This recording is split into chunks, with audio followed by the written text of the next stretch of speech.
Bismillahirrahmanirrahim. Assalamu alaikum साथियों. I am Mrs. Anila Imran and you are watching UV Educational Center. आज हम Milton की एक poem का प्रेफेस लाए हैं. प्रीफेस होता है उसका स्टार्टिंग लाइंस जो उसके बारे में लिखी गई हैं कि आगे क्या होने वाला है, जैसे प्रोलोग कहा जाता है, starting of something. And did those feet in ancient time, written by William Blake. और ये प्रेफेस है उसकी एपिक का. एपिक कौन सी? Milton, a poem in 2 books. इसका नाम याद रख ले, Milton, a poem in 2 books. ये उसका प्रेफेस है जो आज हम करने जा रहे हैं कि पुराने कदम, वो कदीम वक़्त में आने वाले वो कदम किसके थे, ये सारा इसमें काम होगा. इसमें पोइट हमें मिस्टिक भी मालूम हो रहे हैं और उन्होंने रिटोरिकल टेक्निक्स भी यूज़ की हैं. उनकी रिटोरिकल टेक्निक्स को भी हम देखेंगे. और हम जानते हैं कि विलियम ब्लेक 1757 में पैदा हुए हैं और 1827 में 69 इयर्स की एज में इन्होंने वफ़ात पाई है. इनकी आर्टिस्टिक कैरियर तकरीबन 10 साल की उम्र में शुरू हो जाता है. 10 इयर्स ओल्ड थे जब इन्होंने ये इनग्रेविंग करनी शुरू कर दी और उसके बाद ज़्यादा इनग्रेव्ड जो करते हैं 14 साल की उम्र में. जब ये 14 इयर्स के हो जाते हैं तो ये आर्टिस्ट थोड़ी थोड़ी तस्वीरें बनाते हैं. फिर उसके बाद उनकी कुंदाकारी करते हैं. उनको जैसे कुंदा करके किसी चीज़ को इनग्रेव करना, उसको निखारना, उसके ऊपर बनाना, तस्वीर को वाजिया करना. और इस वजह से ये पेंटर भी हैं और हमारे राइटर के पास बड़ी प्रोफेशनल आर्टिस्टिक सलाहियतें भी रही हैं. पोइट होने के साथ साथ ये प्रिंट मेकर हैं. प्रिंट मेकर ये इनग्रेवर्स करके निकलते हैं, इनग्रेव करते हैं. इसी वजह से इन्हें कंसिडर किया जाता है कि ये एक seminal figure in the history है और पोइट्री की, क्योंकि ये रोमांटिक एज से ताल्लुक़ रखते हैं. एक इनका एज हमें देखना है, रोमांटिक एज है, उसको नहीं भूलना. और उसके साथ साथ हमें ये देखना है कि इन्होंने पोइट्री सोशल इश्यूज़ पे की है, पॉलिटिकल इश्यूज़ पे की है. और इन्होंने हमें बताया है कि किस तरह से माशरे की बुराइयाँ मंजर आम पर आ सकती हैं इनकी शायरी के ज़रिए, और ये वो लेकर आए हैं शायरी के ज़रिए मंजर आम पर. और उसके बाद इन्होंने 18th सेंचुरी पे काम किया है. 2 पॉइंट्स याद हो गए. एक तो हमारी 18th सेंचुरी, इसको नहीं भूलना, रोमांटिक एज को नहीं भूलना, क्योंकि विलियम ब्लेक के क्वेश्चन में ये दोनों चीज़ें 2 नंबरों की हो गई. इसके साथ साथ अगर तारीख़ पैदाइश याद रहती है तो ठीक है, लेकिन ये ज़रूर याद रखें कि ये पेंटर हैं, पोइट हैं, प्रिंट मेकर हैं और इनग्रेव्स भी करते रहे हैं. और उसके साथ साथ हमें ये भी देखना है कि ये मिस्टिक भी तो हैं. मिस्टिक क्यों रहे हैं? क्योंकि ये ऑलवेज जो है ना कहते थे कि मुझे रूहें नज़र आती हैं, मुझे चीज़ें नज़र आती हैं और रूहानी मैं नज़ारे देख सकता हूँ. इस तरह से इनका ये सारा पॉइंट ऑफ व्यू था. हालांकि इन्होंने कभी ट्रैवल नहीं किया था और इनका कोई स्कैंडल भी नहीं है. एक ही औरत के साथ इन्होंने पूरी ज़िंदगी गुजारी है और यहाँ से पता चलता है कि ये कितने पारसा थे. अब ये इनकी शादी जब हुई है तो उसके बाद इनकी वफ़ात 1827 में होता है. और शादी जिस खातून से हुई है उन खातून का नाम कैथरीन है. आगे चलते हैं तो उन्होंने इनके साथ पेंटिंग में भी, कलरिंग में भी इनकी पोइम्स के साथ हेल्प करवाई है. अगर ये पोइम लिखते रही हैं तो बेगम इनकी पेंटिंग करती रही हैं, उसको बड़े तरीके के साथ हाईलाइट करके उसका टाइटल डेवलप करती रही हैं. 4 साल की उम्र में इन्होंने गॉड को देखा एट द विंडो, के गॉड ने इनका सर विंडो में दे दिया था. 9 साल की उम्र में ये कहते हैं जी मैंने ट्री देखा है. ये भी अगर आपको एजेस याद रह जाती हैं तो क्वेश्चन में बड़ी काम की हैं. ट्री देखा एंजल से भरा हुआ. और 1800 में जब इनके भाई को देखा तो इन्होंने कहा कि मैंने अपने भाई की रूह भी देखी है. और वो इनका बड़ा फेवरेट ब्रदर था, रॉबर्ट उसका नाम था, जिसको ये बहुत प्यार करते थे. और अपने आखिरी सालों में बड़े बीमार रहे हैं और उसकी वजह से इनका कोई नाम शाम तो नहीं था ना, सिकनेस भी थी इनकी और इतना कोई आमदन भी नहीं थी. लेकिन क्लेम करते थे कि मुझे स्पिरिट्स, मुझे ghost, visions, angels, kings, queens, ये सब मुझे दिखाई देते हैं जनाब. मैं विजन्स देख सकता हूँ. जैसे आजकल ये इंडियन फिल्में बनती है ना विजन्स पे, कभी हमें ये वक्त होने से पहले ये चीज़ नज़र आ जाती है. ये हम 18वीं सदी में विलियम ब्लेक के बारे में कह रहे हैं कि भाई वो उस वक्त कहते थे. अब अगर उनकी डेथ में देखें तो डेथ सीन में भी वो कहते हैं कि जनाब मुझे हेवन नज़र आ रहा है, मुझे खूबसूरत नज़ारे नज़र आ रहे हैं, मुझे प्यारी प्यारी सीरियाँ नज़र आ रही हैं। यानी उनके उस वक्त भी माइंड में यही था। तो बेगम जो महसूस कर रहे थे कि ये फोत हो रहा है, तो जो भी पास रिश्तेदार थे वो कह रहे थे कि भाई इन्हें अब जन्नत नज़र आ रही है। यानी इतने साफ पाक ये थे कि ये जन्नत में देख रहे हैं, जन्नत में अभी ही जाएंगे। लेकिन इनको क्या नहीं पसंद था, इनको पसंद नहीं था कि all the soldiers are slaves, कि सोल्जर सारे के सारे गुलाम हैं बादशाहों के। बादशाह खुद तो मज़े लेते हैं और सोल्जर जाते हैं, जाके तलवारें खाते हैं, मरते हैं। चिमनी स्वीपर की प्रॉब्लम इन्होंने हमें बताई, हॉलट की प्रॉब्लम इन्होंने हमें बताई। इन्होंने हमें उन यतीम बच्चों के मसाइल से भी आगाह करवाया जो उस वक्त माशरे में मौजूद थे, माशरे में दिखाई दे रहे थे। यानी इतना इनका अच्छा बैकग्राउंड है कि उस पर पूरा एक हमारा आर्टिकल बन सकता है।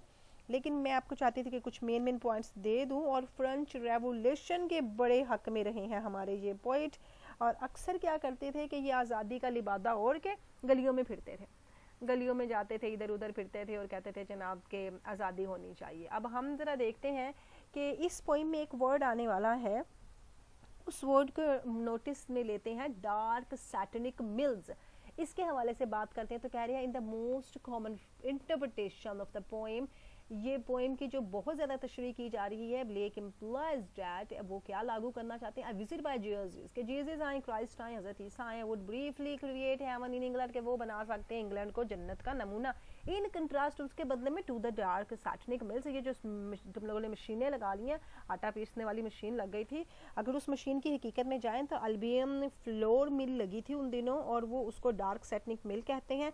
ये शुरू हुई थी 1783 में और कंप्लीट हुई थी 1786 में, और उसके बाद 1791 में इसको मुकम्मल तौर पर आग लगाकर तबाह कर दिया गया था। ये मिल के खिलाफ थे, क्योंकि उस ज़माने में ये कोई मिल लग जाना, इंडस्ट्रियल रेवोल्यूशन आ जाना, फ्रेंच रेवोल्यूशन भी चल रहा था, हर चीज़ चल रही थी, ये इंडस्ट्रियल रेवोल्यूशन था। ब्लेक्स पोएम आस्क्स 4 क्वेश्चन, 4 सवाल वो हमसे पूछते हैं। ये हमें वो जो क्वेश्चंस करते हैं उनमें 4 मेन क्वेश्चंस वो हमसे कर रहे हैं। ये पूछते हैं कि वही ये पुराने लोग हैं, क्या ये उन्हीं लोगों की बात हो रही है। ये अभी क्वेश्चन इनका सबसे पहला आता है कि जीसस क्राइस्ट इसी मुकद्दस ज़मीन पर आए थे। फिर कहते हैं लोगों तुम गवाही दे रहे हो कि वो इस ज़मीन में रहे थे जहाँ पर आज ये मशीनें चल रही हैं। फिर कह रहे हैं कि लोगों क्या तुम उस मैसेज को फॉलो करती हो जो अल्लाह के पैगम्बर ने हमें दिया, यानी तबलीग जो उन्होंने की। फिर ये बताते हैं कि जो जो जो फेस है ना जीसस क्राइस्ट का, वो ही हमें बचा सकता है और वही हमारी ग्रेस ला सकता है। इस पोइम में ये सारी रिलीजियस पोइम है और इसके अंदर बिब्लिकल ग्रैंडोर है, बड़ी अजमत है इसमें बिब्लिकल ग्रैंडोर की। अच्छी खासी पोइम आपको इसलिए समझाई जा रही है क्योंकि टेक्सचुअल लाइन में आपको कैरी करने में आसानी हो जाएगी। आगे चलते हैं, जो इन्होंने क्वेश्चंस उठाए हैं उनमें इन्होंने asserting the historical truth of Christ visit, उस पर जोर दिया है कि क्राइस्ट ने बड़ा हिस्टोरिकल विजिट किया है इंग्लैंड का। Thus the poem employs that there may have been a divine visit, शायद वो बड़ी डिवाइन विजिट हो सकती है, बड़ी उनकी डिवाइन होता है खुदाई विजिट हो सकती है, खुदाई जस्तजू हो सकती है, खुदा के रास्ते के लिए वो आए थे, वो हमारी बेहतरी के लिए आए थे। When they were briefly heaven in England, और वो आए थे, वो चाहते थे कि इंग्लैंड में हेवन बन जाए। क्वेश्चन है हमारा, what did Blake mean to dark satanic mills. मैं आपको बता चुकी, उसके बाद अब मजीद तफसील यूँ देते हैं कि the phrase dark Satanic mill which enter the English language from this poem, इस पोएम के जरिए ही आया है, is often interpreted as referring to the early industrial revolution। industrial revolution को अंडरलाइज करेंगे कि इनकी पोइट्री में industrial revolution, romantic age, 18th century नहीं भूलनी है, and its destructions of nature, कि भाई उन्होंने फितरत तबाह कर दी, तो तबाही होगी क्योंकि जब फैक्ट्री लग गई, धुआं हुआ, गंदगी आई, आलूदगी आई। अभी आलूदगी फैल रही थी, आज की आलूदगी को विलियम ब्लेक देखते तो हैरान ही रह जाता कि हम कितने आलूदा माहौल में जी रहे हैं। एंड ह्यूमन रिलेशनशिप्स भी खराब हो रहे थे। The view has been linked to the fate of the Albion flour mills, उन मिल्स के साथ ऐसा लगा एक मिल नहीं लगी थी, कई मिल्स लग गई थी, यानी फैक्ट्री बन गई थी। लोगों को कारोबार तो मिला, तरक्की हुई, लेकिन कुछ लोगों को पसंद भी नहीं आया। जैसे अगर तरक्की होती है तो कुछ हमारे बड़े बुजुर्ग उस चीज़ को पसंद नहीं करते हैं कि ये क्या हो गया, हमारे तो पुरखों में ऐसा नहीं होता था। ये विलियम ब्लेक ने वही बात कर दी। Is Southwark the first major factory in London, और ये साउथवर्क के इलाके में सबसे मेजर फैक्ट्री थी जो लंदन में लगी थी। अब हमें पता लग गया इसका बैकग्राउंड। ये अब इसका प्रीफेस देखते हैं। प्रीफेस है Milton, a book in to a poem in 2 books, चलिए जनाब, इसमें वो हमें क्या कह रहे हैं, यरूशलेम did those fit in ancient time by William Blake and did, और क्या थे those fit, वो in ancient time, हमारे पुराने वक्तों में, क्या पुराने वक्त में, ये एंशियंट टाइम में वो कदम आए थे, मुकद्दस कदम, वॉकड अबाउट इंग्लैंड पे आके वो चले थे, माउंटेन्स ग्रीम, तो ये सब्जाजार जो पहाड़ियाँ थी वहाँ पर वो चले थे, and was the Holi lamb of God, वो थे अल्लाह ताला के होली लैम्ब हज़रत मसीह का नाम दिया जा रहा है, उनको क्राइस्ट को कहा जा रहा है कि वो अल्लाह ताला के पसंदीदा और मासूम बंदे थे, of England pleasant pastures scene, और उन्होंने देखा इंग्लैंड की बड़ी खूबसूरत पैस्चर्स होती हैं, चरागाहें, उन्होंने इंग्लैंड की चरागाहें देखी, उनका खूबसूरत चेहरा, उनके खूबसूरत कदम हमारी सरजमीन पर आए थे।